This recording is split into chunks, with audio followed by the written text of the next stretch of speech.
to ABC News AGT Live। ये है ABC News AGT Live। Listen to ABC News AGT Live। Vote জেলা ভারতীয় জনতা পার্টির পক্ষ থেকে আজকের যে প্রেস কনফারেন্স, আপনারা যারা উপস্থিত রয়েছেন আপনাদের সকলকে আমাদের আন্তরিক ধন্যবাদ জানাই। আপনারা জানেন যে বিশ্বের অন্যতম জনপ্রিয় নেতা আমাদের প্রিয় প্রধানমন্ত্রী নরেন্দ্র মোদীজি দিব্য কাশী ভব্য কাশীর স্বপ্ন পূরণ করেছেন এবং এই উপলক্ষে আগামী 13 ডিসেম্বর মাননীয় প্রধানমন্ত্রী ভগবান শিবের 12টি জ্যোতির্লিঙ্গের মধ্যে অন্যতম কাশী বিশ্বনাথ ধর্মের সৌন্দর্যায়ন এবং সামগ্রিক উন্নয়ন তিনি উদ্বোধন করবেন। এটা আমাদের সকলের জন্য খুবই গুরুত্বপূর্ণ। সাড়া দেওয়ার জন্য স্বাগত করছি।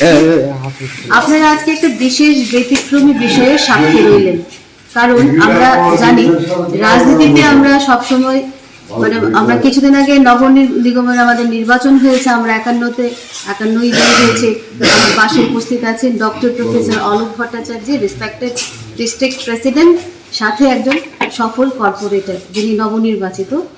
তো আপনারা হয়তো অবাক হবেন যে আজকে যে বিষয়টা নিয়ে আমরা এখানে চর্চায় এসেছি বা আপনাদের উদ্দেশ্যে আমরা এখানে সম্বোধন করব, সেটা হচ্ছে দিব্য কাশী ভব্য কাশী। আমরা বলেছিলাম vote for BJP, vote for development. এখন আমরা বলছি just come to the root. দিব্য কাশী ভব্য কাশী, কাশীর দিব্যতার সাথেই ছিল, কারণ বলা হয় যে 2500 বছরের পুরনো একটা সভ্যতা, যেটা মানে বিশ্বের হিন্দুদের এটা ইভেন্ট, এটা শুধু কাশীর একটা ইভেন্ট না, এটা বিশ্বের হিন্দুদের ইভেন্ট, যেটা হতে চলেছে 13 ডিসেম্বর। 2500 বছর পুরনো কাশী, যেটা কিনা অরঙ্গজেব একটা সময় এটা ধ্বংস করেছিলেন, এবং অহল্যাবাই হোলকার যিনি বলা হয় 300 বছর আগে এখন যেটা আমরা কাশী বিশ্বনাথ টেম্পল দেখি সেটার নির্মাণ করেছিলেন। একটা সময় 300-রও বেশি আমাদের ঘর বাড়ি বলুন বা দোকানপাট এই কাশীর ছোট্ট পরিসর ঘিরে ছিল। যোগীজি আমাদের সফল যশস্বী প্রধানমন্ত্রী নরেন্দ্র মোদীজির নেতৃত্বে এবং ওনার অনুপ্রেরণায় সেটা অ্যামিকেবলি সেটেল করতে সক্ষম হয়েছেন, এবং কাশীর পরিসর এখন পুনরুদ্ধার হয়েছে। এখন যদি আমরা কেউ কাশীতে যাই দেখতে পাবো করিডোর এখন বিশ্বনাথ, এটা বিশ্বনাথ ধাম হিসাবে এখন পুনর্নির্মাণ হয়েছে, এবং আগামী 13 ডিসেম্বর সেটা লোকার্পণ একটা অনুষ্ঠান রয়েছে। সেই সাথে যেহেতু ভারতীয় জনতা পার্টি সবকা সাথ সবকা বিকাশ, সবকা আশ্বাসে বিশ্বাস করে, সবকা প্রয়াসে বিশ্বাস করে, একযোগে 51,000 LED স্ক্রিনে আমরা লাইভ টেলিকাস্ট দেখব। ত্রিপুরা একটা ছোট্ট রাজ্য হলো নর্থ ইস্টের মধ্যে একটা অন্যতম রাজ্য। আমাদের ত্রিপুরাতে বিভিন্ন মঠ, মিশন, মন্দির, ইভেন আমরা গুরুদ্বারা, বৌদ্ধ বিহার, সমস্ত জায়গাতে আমাদের বড় LED স্ক্রিনের মাধ্যমে আমরা সেই টেলিকাস্ট দেখব, যেখানে আমাদের লোকার্পণ হবে।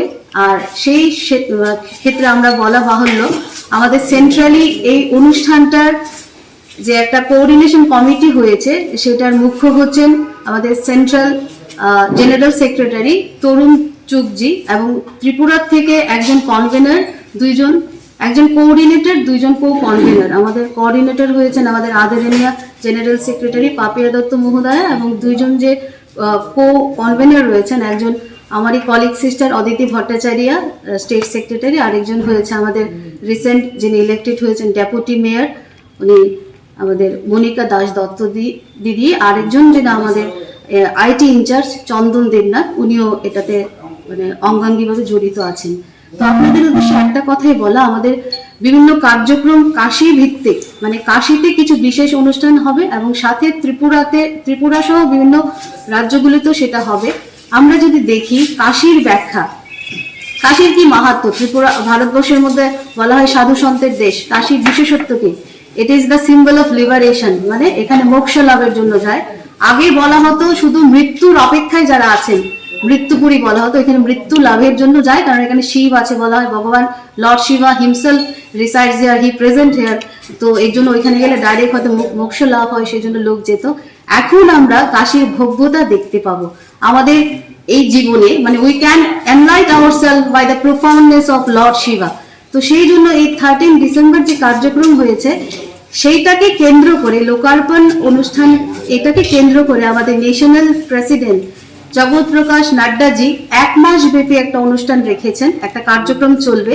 সেটা 13 ডিসেম্বর থেকে শুরু হয়ে 14 জানুয়ারি মকর সংক্রান্তি 2022 পর্যন্ত সেটা কন্টিনিউ হবে। তো আপনাদের কাছে অ্যাট এ গ্ল্যান্স আমাদের ত্রিপুরাতে যা যা হবে সেটা আমি বলার একটু ইচ্ছা প্রকাশ করছি। সেই ক্ষেত্রে সেই বিশেষ অনুষ্ঠানের আমাদের প্রথম যেটা ধাপ সেটা 10 ডিসেম্বর, মানে আগামীকাল সকাল 5টা থেকে ভোর 5টা থেকে 6টা পর্যন্ত প্রভাত ফেরি হবে। এই প্রভাত ফেরিতে আমরা যারা ভাজপা পরিবার বা বিজেপি পরিবারের কার্যকর্তারা আছি আমরা অংশগ্রহণ করব। আমরা আপনাদের কাছে আপিল রাখছি, please come join participate with us. আমরা এটা সাধারণ জনগণের কাছে আমরা আপিল রাখছি, কারণ ধর্ম যার যার পন্থ আলাদা হতে পারে কিন্তু ধর্ম সবার। তো আপনারা সবাই আসতে পারেন, all you are welcome here. তো আমরা সবাই থাকবো, আমাদের বিভিন্ন কার্যকর্তা, আমাদের ডিস্ট্রিক্ট প্রেসিডেন্ট আছেন, ওনার নেতৃত্বে সেটা হবেন। এখানে পাপিয়া দিও আছে, সবাই আছে। তো আমাদের সকালে প্রভাত ফেরি হবে 10 ডিসেম্বর। 11 এবং 12 ডিসেম্বর আমাদের বিভিন্ন স্বচ্ছতা অভিযান হবে মন্দির ভিত্তিক, যেটা কিনা কাশীতে 10, 11, 12তে হবে।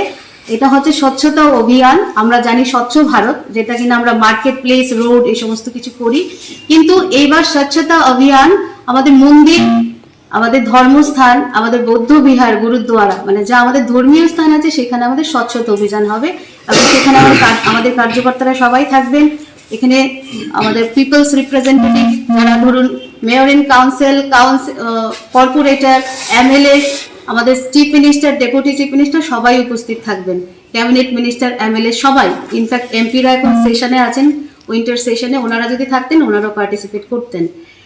তারপর 13 ডিসেম্বর যেটা আমাদের বিশেষ দিন, সেখানে এলইডি স্ক্রিনে 51,000 জায়গায় সারা ভারতবর্ষে দেখানো হবে। ত্রিপুরাতেও সেইভাবে ব্যবস্থা রাখা হয়েছে, যে কোনো ধর্মস্থানে সিলেক্টিভ জায়গাতে সেটা লাইভ টেলিকাস্ট যাবে।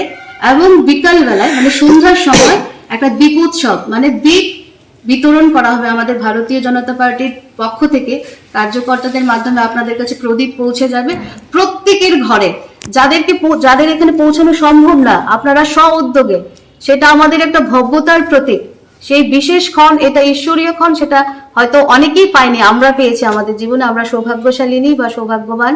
তো সেই জন্য আমাদের প্রত্যেকের নৈতিক কর্তব্য, যাদের কাছে প্রদীপ পৌঁছে যাবে আপনারা অবশ্যই এই প্রদীপগুলো জ্বালাবেন, প্রজ্বলন করবেন। এবং আমরা লোকাল ফর ভোকাল যে কথাটা বলে থাকি, সেদিন কিন্তু কোনো ক্যান্ডেল না, শুধু প্রদীপই জ্বালানো হবে। তো সেদিন গেল আমাদের 13 এবং 14 যেটা হয়েছে 14 ডিসেম্বর, অল কারেন্ট মানে এখন বর্তমানে যারা chief minister, deputy chief minister, union minister আছেন, ওনারা কাশীতে যাবেন। 3 দিনের একটা কনফারেন্স আছে, সেখানে যোগদান করতে। আর 16 ডিসেম্বর যেটা আছে সেটা হয়েছে 16 ডিসেম্বর একটা, এটা ওইখানে কাশীতেই এটা হবে না, সরি কারেকশন করছি। 17 ডিসেম্বর মেয়র, যারা সারা ভারতবর্ষের মেয়ররা আছেন, ওনাদের ওইখানে একটা কনফারেন্স হবে। আর 23 ডিসেম্বর সেটা হবে আপনার অর্গানিক এগ্রিকালচার, জৈবিক চাষে যারা আছেন তাদেরকে নিয়ে একটা সেমিনার হবে কাশীতে। সেইখানে ত্রিপুরা থেকে আমাদের প্রতিনিধিরা যাবে। প্রোগ্রেসিভ এগ্রিকালচার ফার্মার যারা আছে তাদেরকে খোঁজা হচ্ছে, আমরা আশা রাখছি ওনাদেরকে কাশীতে পাঠানো হবে। ত্রিপুরা থেকে 64 জন 64 সন্ত, তারপরে সাধু সন্ন্যাসী, এমিনেন্ট পার্সোনালিটি, ওনাদের নাম পাঠানো হয়েছে কাশীতে। ওনাদেরও আমরা জানি 13 ডিসেম্বর 3000 সাধু সন্ত এখানে উপস্থিত থাকবেন। আমাদের ত্রিপুরা থেকে 64 জন বিশিষ্ট ক্ষেত্রে যাদের অবদান রয়েছে, এটা প্রিন্সিপাল, প্রফেসর, টিচার এবং আমাদের সাধু সন্ত মহারাজ যারা আছেন, ওনারা আছেন সবাই। ওনাদেরকে ইনভিটেশন পাঠানো হবে উত্তরপ্রদেশ গভর্নমেন্টের পক্ষ থেকে, ওনারা ওইখানে যোগদান করবেন। এবং